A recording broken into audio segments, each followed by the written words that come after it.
Dans les groupements de Sianfoumou, nous avons eu 14 villages. Maintenant, de Tirali, nous sommes restés avec 8 villages. Okay. On va parler par rapport à la station de Voula. L'embouchure des barricades de Voula regorge encore assez de preuves matérielles, notamment des manguets, des fondations en briques cuites, des anciens bâtisses et d'autres biens et objets en fournis et arbres fruitiers et fleurs confondues dans les barquets de Voula. L'allée de bord des cocotiers et les barricades à Voula a disparu aussi que les cocotiers du site, les barquets et les stations en soi. Les chaînes ayant servi à attacher les esclaves ont été découvertes à Sianfoumou lors des travaux de terrassement. Et d'autres objets encore laissés en legs par les anciens dans des biens de famille, autres l'assiette, les faïences et les bouteilles d'argile dont les nègres se servaient pour repasser les habits, ainsi que les lames pour se raser pour les circoncisions belles lèvres.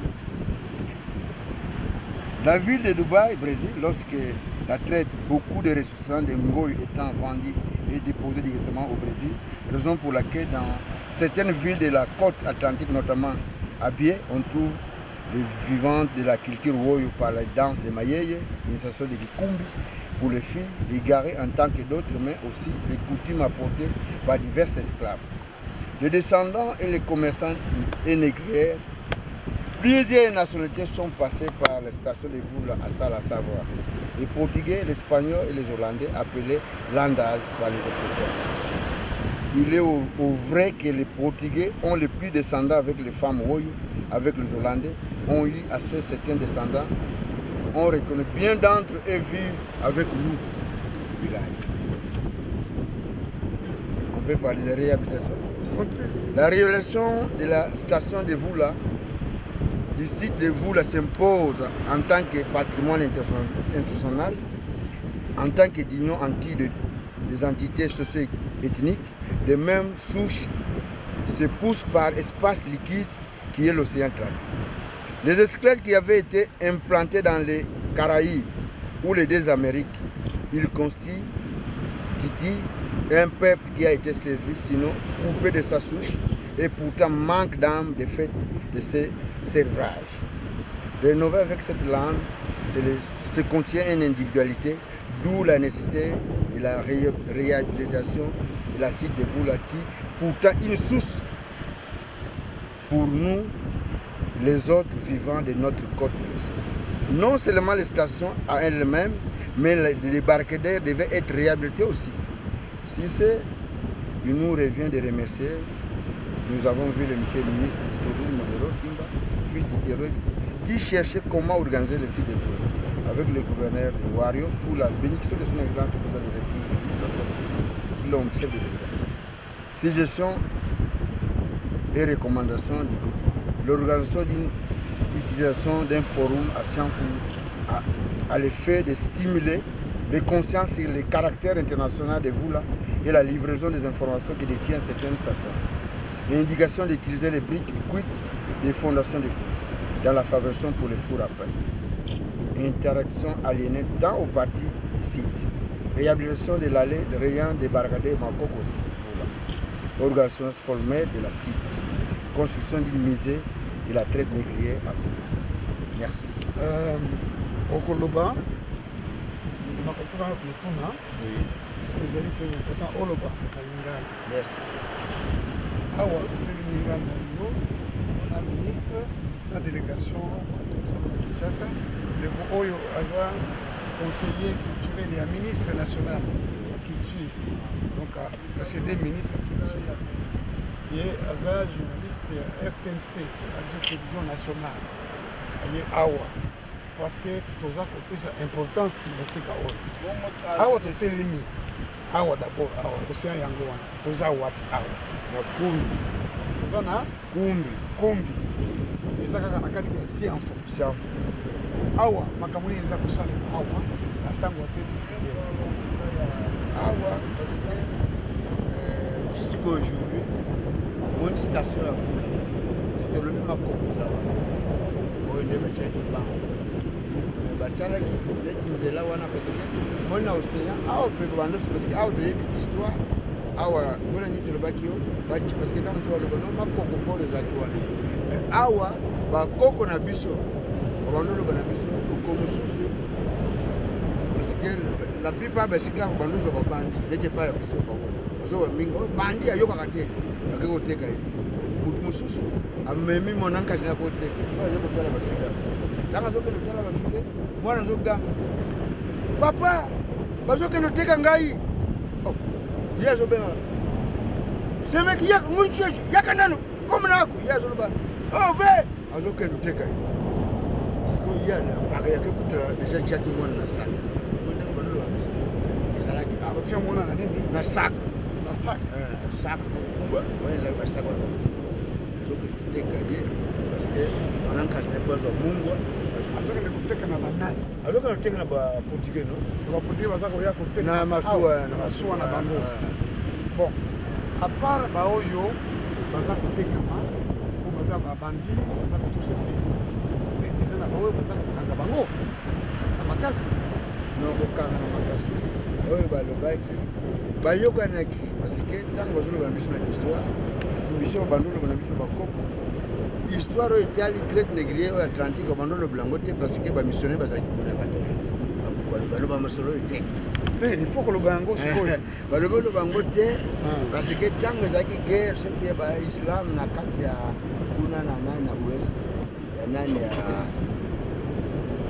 kuna na banigeria baislam baye koboma prêtre parce que ezalaki soki nani pape nini na bando olinga bamwindo te fo basisa pape mokonzi pa catholique sikoyo ye azoloba na biso sikoyo baportugais bayaki baformaki bato neti louis akendaki na université na bango na portugal ntango wana tozolobelaka wana nani azalaki kabinde azalaki na kabinde kuna sikoyo ye ntango otangi kuna bapesa émission mpona kovarge bato wana fo bazwaka formation fo kozwa bato oyo bakende kosala misala en ordre mais bato oyo babanda oluka mbongo bazoteka bafamille ono tolobi no tika tokende oteka po tozwa mbongo mais eloko toza nango neti tokoloba awa oyo ya bacatholike wana baprêtre catholique baza kosalaka nini baprêtre catholique bazalaki na mission parce que bango na soki papa apesaki bango mission ndenge balobaki mwindo azali négatif alors fallait mwindo aza négatif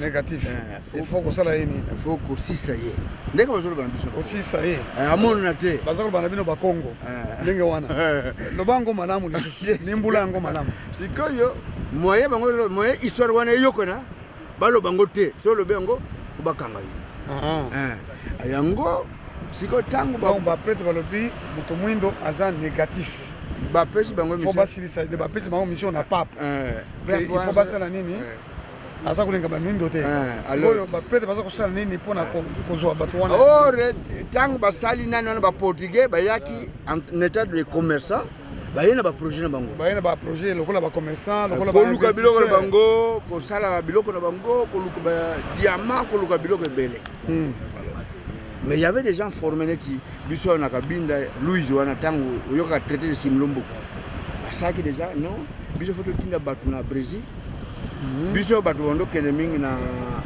nani ndenge olobaki wana dans les îlots neti Antilles Caraïbes Bakiba bato bandokende mingi bazokende Kiba alors biso awa ndenge wana ezaba histoire ozopesa biso yo continue alors nakansi bato bandokende mingi Martinique Guadeloupe bato ebele toza na bakombo bayaka neti lusala bayaka awa oyoki awa ye awa no lusala oyo kuyelakisi nini lusala neti soki ndeka pumbwe fo nani oti akomole bato bayaka ebele lusala eza na kikongo na langa na biso oyo oyo te woyo te mais woyo lusala eza koloba nini limbola malamu lusala elingi eloba boye ndeke avant apumbwa atikaka prime prime wana na woyo balobaka ngo lusala alors bato mingi bazokouta kuna mpona badécouverte kaka ya site oyo bakoya na kombo nga kombo na ngai Lusala. Oh. Ouais. Baza ibele bauta Martinique, Guadeloupe. Ouais, bauta Martinique, baya onga kombo na Lusala. Lusala oyo ezali kombo ya biso bawoyo. Soki ndeke apumbwe, il faut atika plume. C'est ça. Bon, ce que papa, pour continuer, c'est déjà très important parce que c'est mon ami. Donc, tu retenir que pape, yo lobby, je te yebi, na makomi, na histoire, hein. Donc on est boulango. Mais tu lingi côté kayo, hein. Oloba, nenge, oyo yebi histoire, hein. Alors, en tant que parce que continuation yo oloba oyo histoire oyo yebi. Donc, oyo ki ke, oyebi ke. Baïbse ok pape moko boye aza kolinga banoir te banoir akozwa expression na yo bazalaki négatif bale kolimwisa bango siko baplete baza kosala ndenge nini mpona koyiba bana bakende osi opesi ngai eyano moko olobi baza koya na ndenge ya bainvestisseur ndenge ya bacommerçant bato bazokanisaka eza bato baye kobongisa siko baza kosala ndenge nini baportugais wana elongo na baprêtre mpo bamema bato na biso explike place wana. Wana na kusikanga na lobaki ke bapapa wando ya parce que après ça qui a parce que surtout lundi parce que photo la traite négrière atlantique. C'est ça. Et là tu as la traite mususu o ya batipo tipo wana. C'est kolo bana. Tolo bana ya traite. Ouais bisonano atlantique. Sur la plage à Voula une route de bordée de cocotiers dont les derniers sont tombés à partir de 1954. Cocotiers a pu rester à Voula. Mais c'est dans le site de Voula on sait pratiquer le commerce du bois de benne et celui des produits manufacturés et locaux, entre autres l'huile de palme, les voies palmistes. La traite négrière atlantique est la première toute qui a fait longtemps 4 siècles. Très bien. Il y a lieu de réaliser combien d'esclaves ont pris le chemin de l'Amérique et en transportant par l'île de Sao Tomé et Principe, une île non peuplée alors ont abandonné les femmes enceintes qui devaient coûter moins cher à Marseille, les malades, les plus vieux et les invalides. La traite abandonnée à Sao Tomé. Oui, la traite négrière atlantique étant rendre possible de part bien des éléments, notamment l'esprit d'Urk, notable et chef de clan, les conflits anti-clans et aussi l'acte du Vatican, considérant les nègres comme l'objet commercial du fait qu'ils sont dépourvus d'une âme. Il est lieu de noter qu'il y a eu 3 types de traite négrière. La traite négrière atlantique pratiquée sur la côte, donnant sur l'océan Atlantique, la traite négrière orientale au Maniema et au Grand Kivu à partir du 19e siècle et dont les vestiges sont visibles encore aujourd'hui à la traite négrière septentrionale pratiquée dans la partie orientale de la RDC et le sud au Soudan. La traite négrière orientale et septentrionale ont vu le jour du XIXe siècle. Il était lié aux musulmans arabes dont typotype, c'est l'esprit fait que cette traite est facile à étudier du fait des preuves matérielles entraîne à la traite négrière atlantique qui a étalé sur 4 siècles, du 15e siècle au 19e. Parce que aussi, vous savez d'abord, tant que parce que Bazouaki, le commandant des matelots de l'Ouest africain, les Ghanéens, les Gabonais, tous ces Ouest africains, avec les Hollandais. Parce que au monde, ils ont un océan, en tant que mais tant ils ont créé un village comme Yaza Chef, village Viste. Non, c'est les Blancs, les Portugais, Viste. Et là, sinon, ils ont créé Viste. Mais Bisso, il faut mettre un chef au Bisso. Vous comprenez? La station Voulawana, il faut passer à la cimetière. Vous les avez placés? Ok, c'est la station. Mais la station, il faut près parce que les Hollandais ont tiré les Hollandais ont tiré les Portugais ont tiré les donc les Portugais, les Hollandais, ils ont tiré les biso. Les Portugais, oui. Biso, vous comprenez? Basi na biso na bana na biso. Donc alors baboti na bango. Batwana bazao.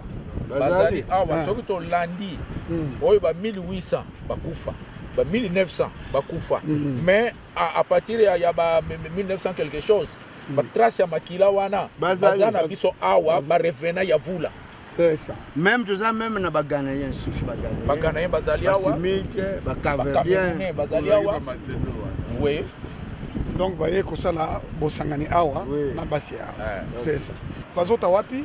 Pona koya na station. Bazokuta Banzangungu, Matadi, partout, bazokuta Angola.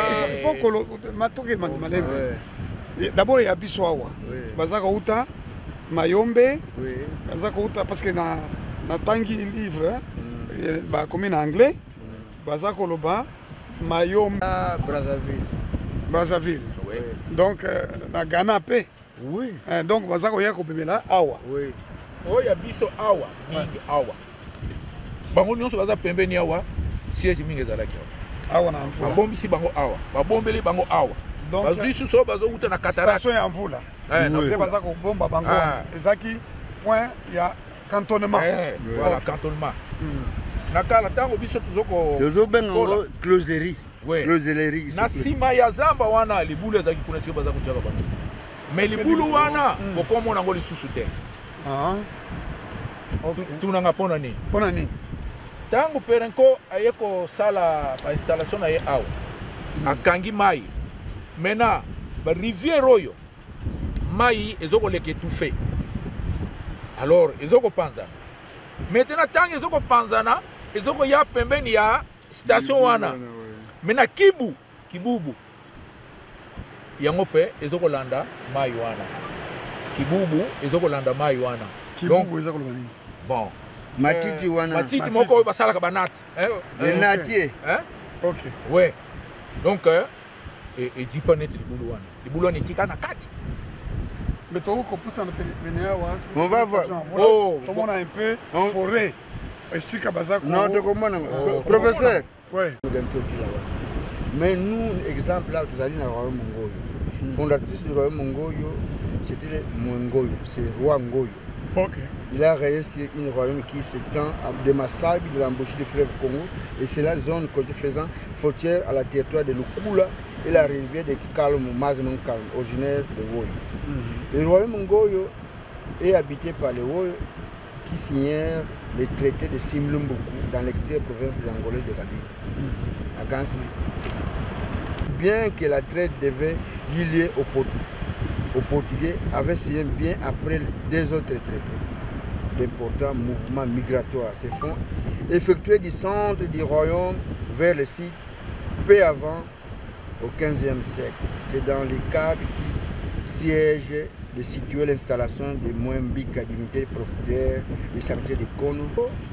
Les Portugais, les Britanniques, les Européens. La Boma, parce que la Boma, c'est une maison commerciale.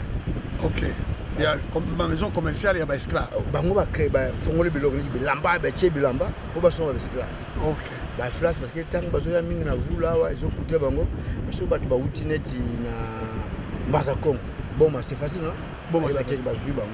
Donc ba sali ba magasin ya bilamba biloko ebele akolia bazo pesa biloko wana ba zu ba esclave. Donc ça échange. Marché de trop.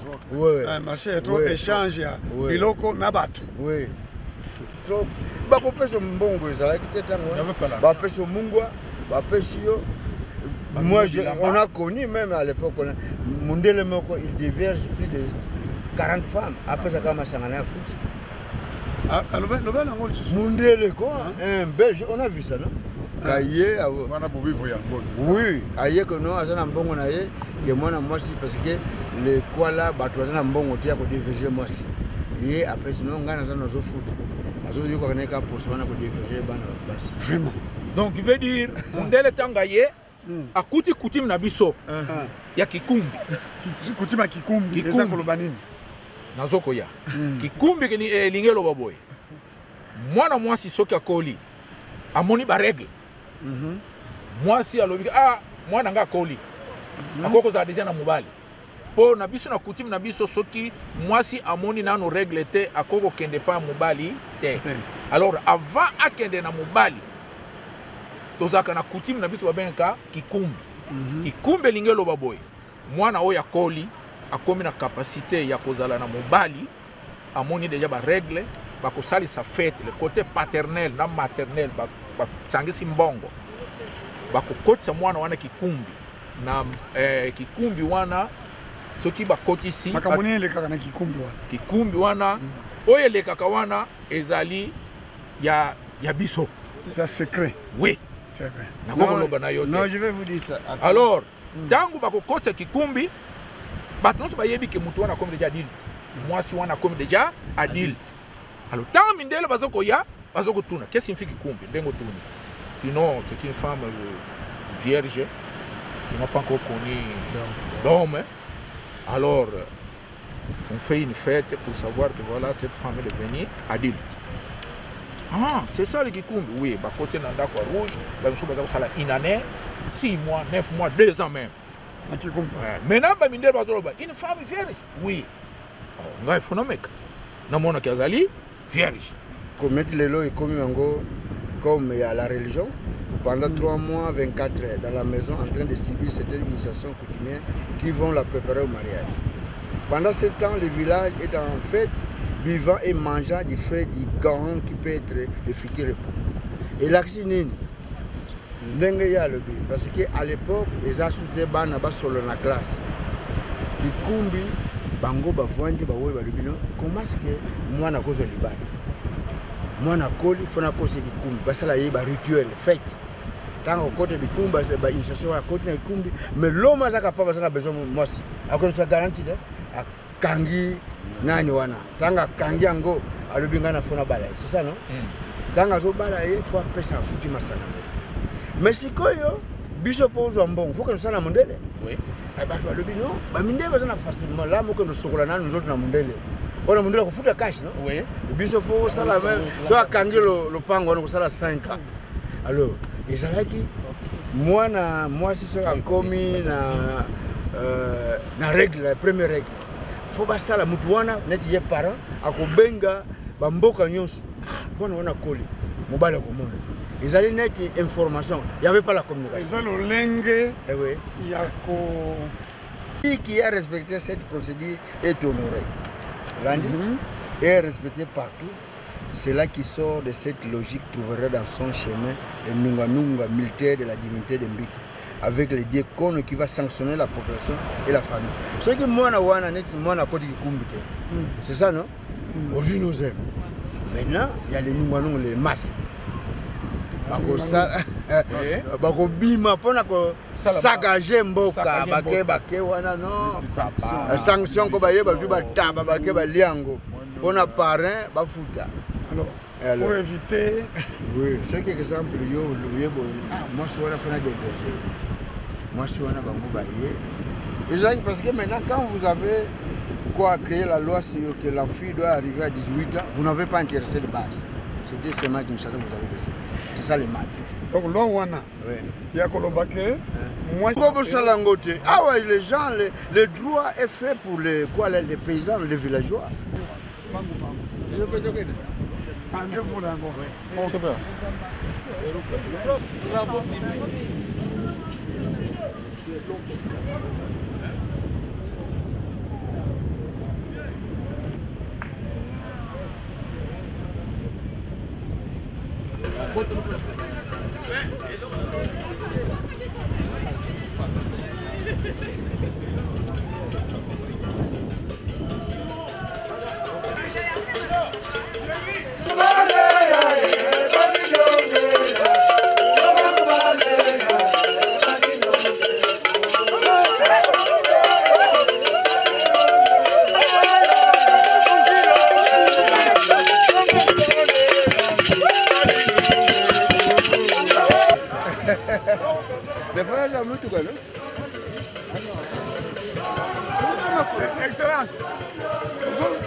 Ah, parce que na ba historien mingi nyonso balobi le Congo de ba mema vaudou même na créole langue créole eza ki Congo. Alors expliquez biso. Awa tango baye kokutana neti bakutani bayombe bakutani bantandu bandimbu bato ya Angola bato baye awa bakomi ko munoko fo balo oyo bazolo bakiyombe oyo ko bakigoyi oyo ko bakisasa kuna kisansa oyo ko bakindu créole bandia. Donc créole et bandit awa siko créole eza ko banini créole neti ba sangisi ba minoko nyonso wana eza ba minoko ya ba camerounais awa bauti wapi mayombe bantandu bandibu banyanga bango basangani awa bauti Angola mususu bauti kabinda mususu bauti mesiko baye awa bato bazotinda bango ezalaki ba camerounais ba cabo-verdien commandement ezalaki siko basali muno créole créole bango so betang baye awa montang baye na banyanga kuna baye bawoyo tozali awa ndenge komanda oyo yoki na vula na oyo yoka kasoki vaudou expliquez ça vaudou e bandi nini pardon e bandi nini parce que balobi no biso ndenge tozabo efuto zala na eloko moko il explique le vaudou ici viens d'abord ici eloko nini oyo parce que baye kokuna na biloko ya makasi banyanga balobi futu ya na kisi na biso balobi no futo sala eloko moko to banyanga baye na kisi na bango bantando baye na kisi na bango bandibu bayena kisi bayombe balobi no biso awa tala kisi za bakutani bokuna pe bauti banani wana ba sénégalais bayena no foto sala eloko moko vaudou des vaudou Roi Baudouin baza kokosa bango kuna ke biso boto makana mokila Olandi donc bakosa bango ke biso to boto makana mokila oui Pétion oyo azalaki awa Pétion gouverneur Pétion azoko kosa kuna na poto ke voilà kuna ba makako baza kuna donc biso ko boto makana mokila tango Roi Baudouin aye mboka libosa yake kotuna ezali awa Roi Baudouin tanga yaki c'était le 22 mai 1955 très bien tango aye moi ville moko boleki kuna sika ba mindele bazalaki Vista. A quitté la plage. Aïe comme matela kaka sika. Ville wana comme nango Vista. Tanga mati. Non, Roi Baudouin a comment kiti yao. A comment ki ama kaka sika to wuti sika matela ki. Ozaki na bato na biso ba gang. Binu zo yote. Roi Baudouin zali awa. Ba yeko carré na ndako ya chef de groupement. Na ndako na ye. Roi Baudouin. Tango bazuye wana ndenge nini? Tino biso yeki alobi tika lokola bakaranzela tika akiti wana eza makambo na réalité ou bien na réalité oyo nazoloba le 22 mai 1955 alors nde boyebisi nini Roi Baudouin tanga telemi wana alobi azoluka nini babengi mwana mwasi moko bapreparaki bavie na biso bapreparaki bamaki na fleur pesi yango na mwana mwasi moko babenga mataya Leoni aye ko pesa Roi Baudouin tanga pesi Roi Baudouin omoni sika bapesa laki kombo ya Roi Baudouin ke bwana kitoko asimbi mwana wana alobi bwana kitoko yango Roi Baudouin baza ko bengela ka ye bwana kitoko nde historique ya kombo wana historique ya bwana kitoko nani alobaki bwana kitoko ye moko mwana moke oyo apesaki ye mwa bouquet de fleurs na ba maki ezaki na kati ye asimbi mwana wana mwana kitoko ba mbetu na biso oyo ezaki bien fait chance maman wana vakende bilanga abongisaki déjà ndako c'était bien là à côté na ndako wana mais ba balobi ke bino kuna bato muni bolaka na banzete mais na muni awa bolaka na bandako mais c'est Pétion l'on Pétion zo ko sabino mais bobote la wapi tozana maternité moko eza kuna na mwanda c'est vrai tiens fono ken kotala soki bakata kabino mokila mama obota nanu te soko boti mwana no soka zala mwasi bakopesa kombo ya Josephine Charlotte ndeko ya Roi Baudouin biso wana ezali terre moko ancestral ya biso mayolongo la biso ezali yesikoyo bamoni ke a répondre parce que Pétion refoulé yango ape ye nguvulu wana akomeli roi Baudouin ntango akomeli roi azwi yango atindi ministre de colonie na Kinshasa akangi bango nyonso ye petio na boloko akangi bango nyonso boloko bake kuna balobi bino esi boza na droit kokomela roi balobi c'est votre roi c'est notre roi après roi aye kotala parce que atongaki bandako ya faux devance ya mike et puis bakomelaki ye ke non biso awa na kati parce que so batali na Congo Brazzaville bato bandokende na 6e zimante bazosala baccoloria mais chez nous bakomelaki il n'y a même pas un ministre congolais dans le gouvernement belge bakomaki biloko ebele baarchive wana na kanisi ezali UNESCO alingaka mingi basource orale mpona projet oyo ya koyeba oyo babengi route de l'esclave toza wana donc UNESCO awa na Congo eza na commission nationale pour l'UNESCO likolo ya commission nationale toza na bampe toza na enseignement ya supérieur universitaire oza kolanda ngai papa nazolanda toza na ministère ya culture ministère ya tourisme et puis toza na secrétariat permanent kuna nde comité oyo ngai naza kokamba ezali attaché tokobimisa buku awa tokosilisa makambo oyo po tobengi baacte il faut toloba kuna na kati mpe tosololaki na chef ya groupement kombo na ye nyonso porte parole ya groupement yo oza chef du village ocomprendre tokokomaka mwana nyonso donc avant nakende il faut tozwa bakombo na bino nyonso ekobana babuku wana ono tozotika bino tala awa signification yango eza nini parce que avant tokatisa avant kokende na zamba wana parce que na zamba wana na biso na conseil biloko na bango eza kuna sikoyo biloko ya banani oyo bokoko no parce que bango mundele tanga yaki awa ayaki na makambo na kobotela biso biloko sikoyo bango avant yo kota kuna parce que balobi parcelle zokota kuna faut na bapesa lombe tatu no ye mokoza kono tema lombe tatu unoto lo makambo salade slim le soir vous soyez que nzamba pambola bino bozala béni parce que l'histoire est sala malamu oyo vraiment les gens oyo place bokoti il y a des colons et des colons banana bamoni awate bo fournir effort pour baya kotala place ni bawutai bakasha on dit on a Yesu le fils du père comme on a Jésus-Christ de Nazareth alors Zambe wana le père de Jésus-Christ à Pambola mabele na biso ya Congo oyebi baza kosala résistance moko na bango asala résistance makanda koboma pe amindele ko détruire ba plantation tant ba ko kangaye bazikisa ye mais mosusu makaya ye azaki tango bazobenga Toussaint l'ouverture yazako bunda ye pe azobunda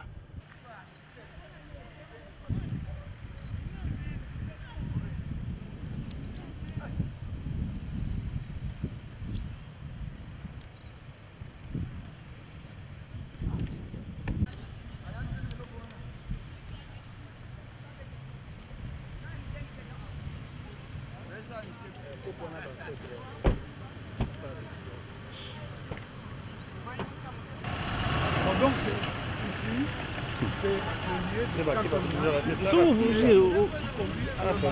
lieu de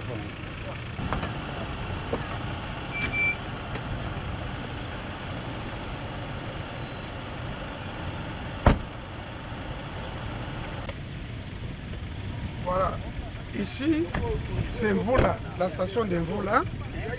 Les esclaves étaient amenés, non pas seulement du Mayombe, des Mbanzangungu,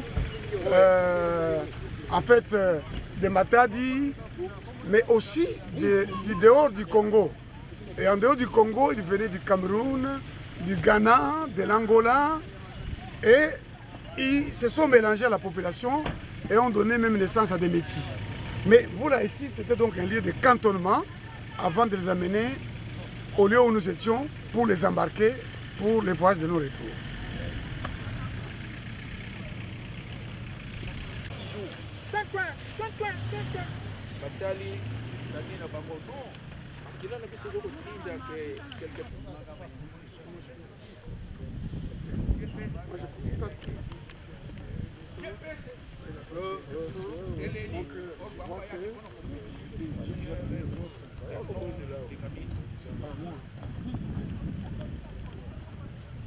C'est les gens de l'église de Boutankusu.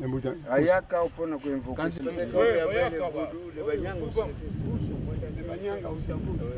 Tout ça avec les manguiers jusqu'au fond là. Bon, les maisons vont vous montrer les fêtes. Oui, bon, les manguiers ici. Ça, c'est la route des esclaves. Oui, tout ça, c'est Donc, la route des on esclaves. va vous montrer Tout ça. les maisons, tout là-bas. Il y avait même des maisons où les cantonnés. Et donc ça, c'est à travers les manguiers. Où se reposer. Oui, parce que comme c'était nombreux, il devait avoir la place d'ombrage. Il fallait l'ombrage Oui. pour qu'ils se reposent. D'accord. Donc c'était ici. Oui. Mais il y avait un village là-bas. Non seulement là, partout ici, il y avait des maisons. Mesdames et messieurs, ici il y avait des maisons, des vestiges de la traite très importants. Là-bas des maisons. Cela veut dire quoi? Cela veut dire que les négriers s'amusaient même. Ils prenaient des hommes comme eux, qu'ils considéraient comme des hommes qui ne sont pas des hommes, mais qui sont des bêtes, qui sont inférieurs. Ils les liaient à des arbres ici, parce qu'il fallait l'ombrage des manguiers pour les garder. Mais eux, ils habitaient dans des maisons qui étaient ici, y compris celles qui sont de l'autre côté là-bas. Et ils prenaient des filles. Ils prenaient des filles du village et donnaient naissance à des métis. Donc, des métis de 1800, de 1900 ont quand même conservé leur descendance. Comme ça que vous trouvez chez les Woyo, hein, chez les Solongo et Toujours chez les Nekongo. chez les Congo, il y a beaucoup de métis. Quand vous voyez beaucoup de métis, c'est l'œuvre des négriers. Ouais, c'est ici on gardait les esclaves avant qu'ils soient expédiés au niveau de l'Europe. Les lieux de cantonnement. Voilà, des cantonnements. Avant l'embarquement. Voilà. Et l'embarquement se faisait loin d'ici, Non, à 800 mètres. à 800 mètres d'ici, là où nous étions. Voilà. C'est là où nous organisons.